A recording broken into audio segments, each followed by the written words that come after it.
Arigatou gozaimasu. Meu nome é Guion Freitas, do Templo Butsurugi, e esse é mais um episódio do podcast Café com o Monge. No episódio de hoje, nós estamos recebendo aqui o presidente do Templo Butsurugi, Márcio Ohara, e o diretor de expansão, Felipe Abreu. Arigatou gozaimasu.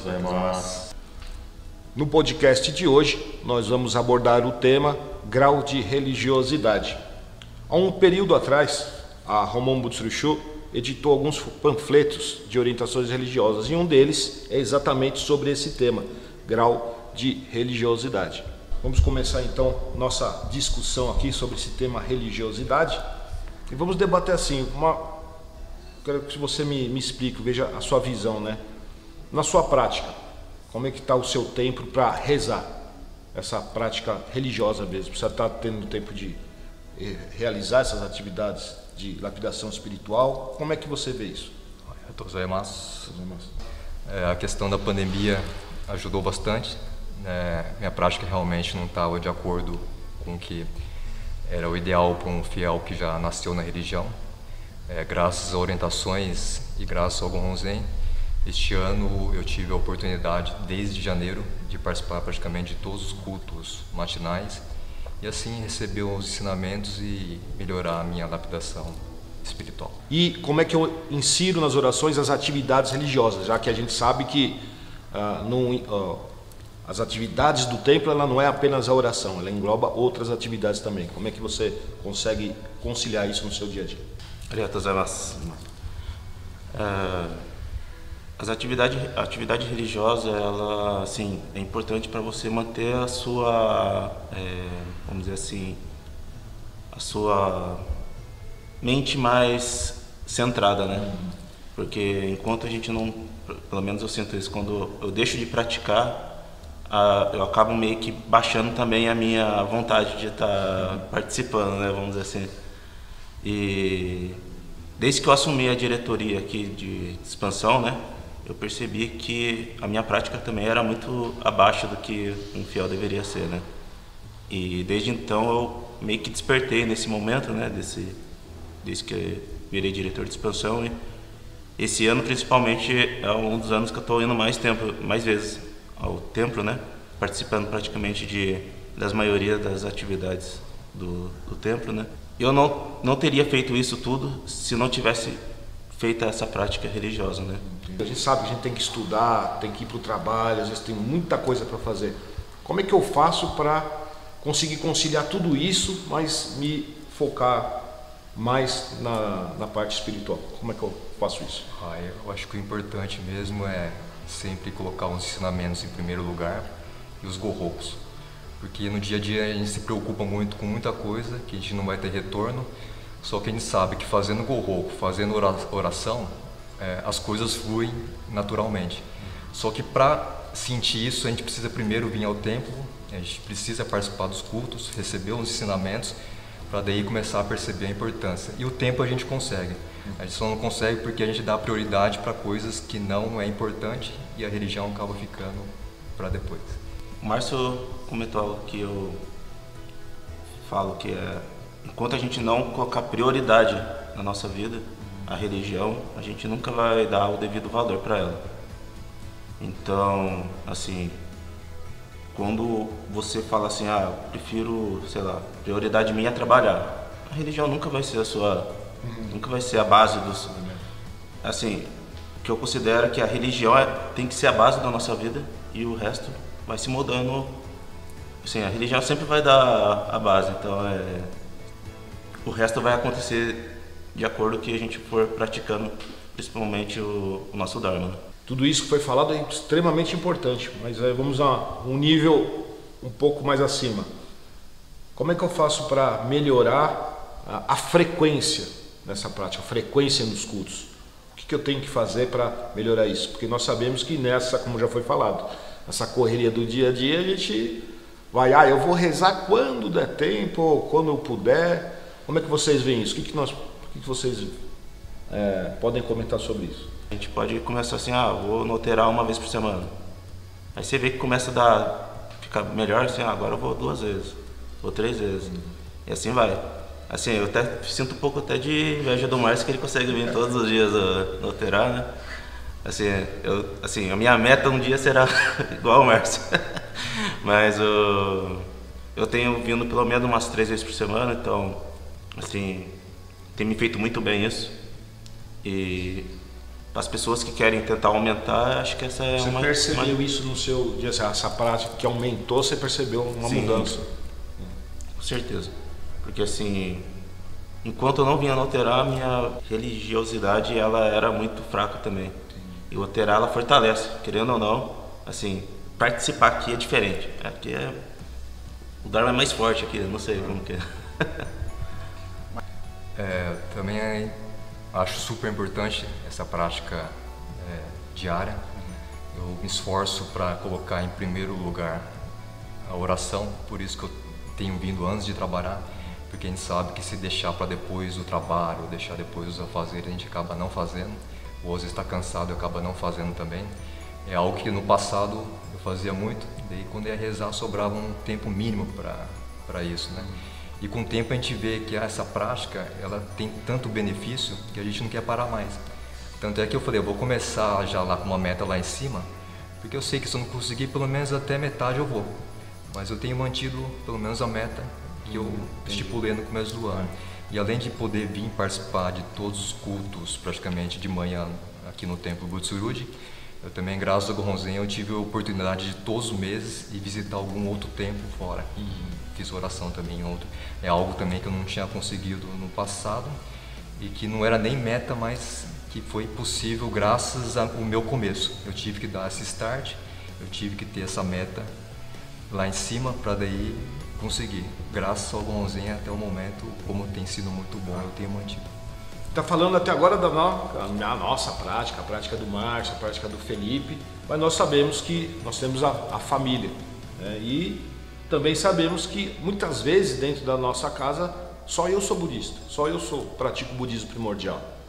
E como é que eu faço, assim, na opinião de vocês, como é que vocês fazem, até uma dúvida minha, para que a família comece a participar, né, que ela sinta essa vontade também de praticar a religiosidade e até vir no Oterá, conhecer o templo, praticar as atividades, e muitas vezes ela nunca acompanhou. Como é que vocês veem isso? Como é que vocês fazem na casa de vocês?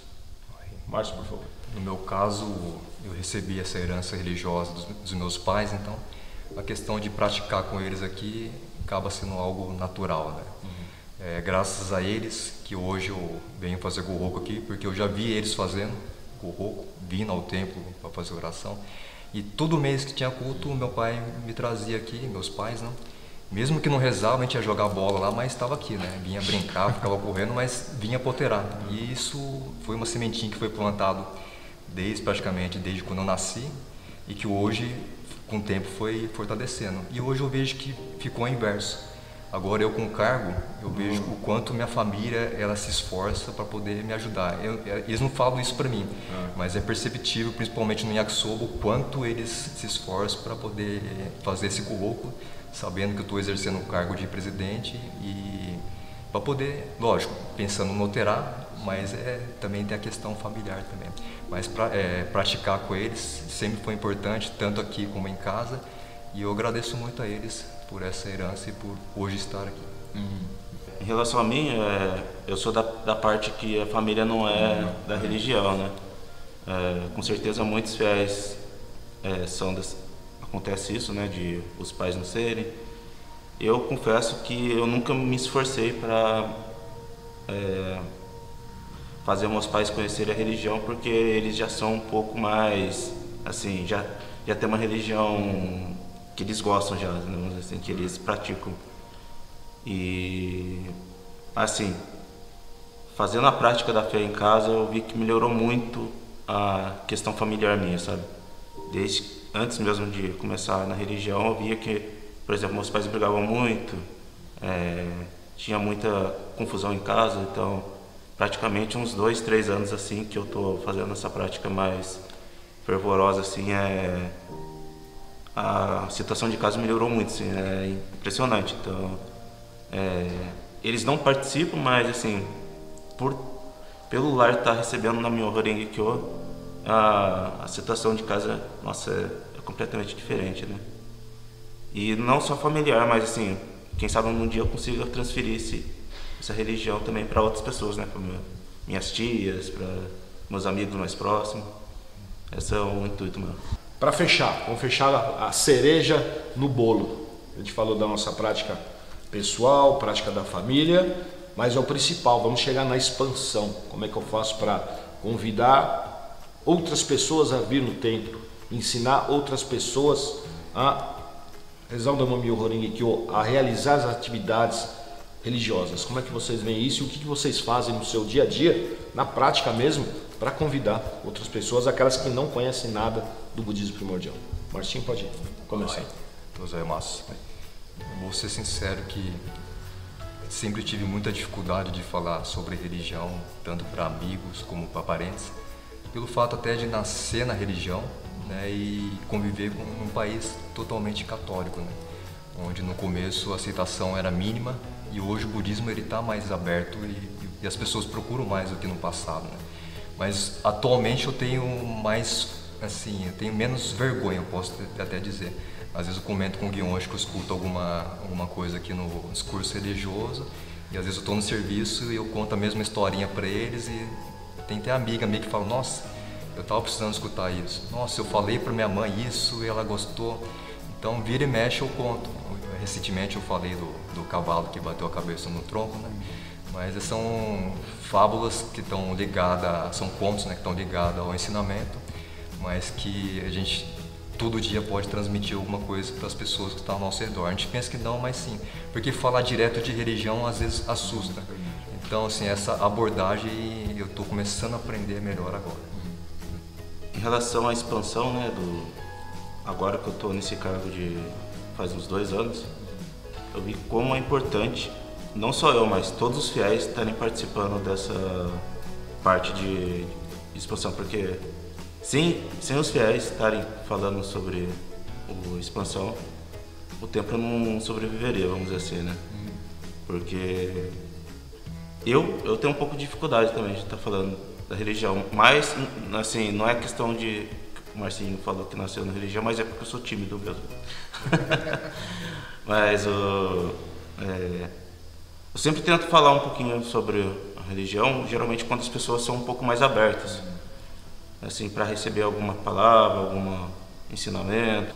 Tem muitas pessoas que, principalmente depois da pandemia, as pessoas estão precisando de alguma palavra, de qualquer coisa que conforte elas, né? Então, nada mais que nós do budismo poder ajudar essas pessoas que estão precisando. Aquela dica final aí para todos que estão nos assistindo. Por favor, Felipe. Tentar vir mais um tempo, se esforçar para estar participando dos cultos. E mesmo que a gente pense que é pouco, mas vai fazer muito bem para você. E querendo ou não, a sua vida só vai melhorar quando você começar a praticar mais. A questão do incentivo aos fiéis de estarem melhorando, né, a prática da fé, essa lapidação religiosa, por experiência própria, principalmente este ano, eu não tenho dúvidas que vale muito a pena. A gente recebe tantos goriacos, né, tantas bênçãos todos os dias, e a gente percebe que quanto mais a gente pratica a fé, quanto mais a gente escuta os ensinamentos e coloca em prática, todo o restante ele fica mais fácil, ele flui mais naturalmente. Então, para sentir isso, precisa vir, precisa praticar, precisa orar. Então esse seria talvez o meu pedido e o meu incentivo a todos. Obrigado, Márcio Ohara, obrigado, Felipe Abel, por participarem de mais esse Café com o Monge, e agradecemos também a todos que nos acompanharam até esse momento nesse novo podcast. Muito obrigado. Arigatou gozaimasu. Estamos aqui, ó.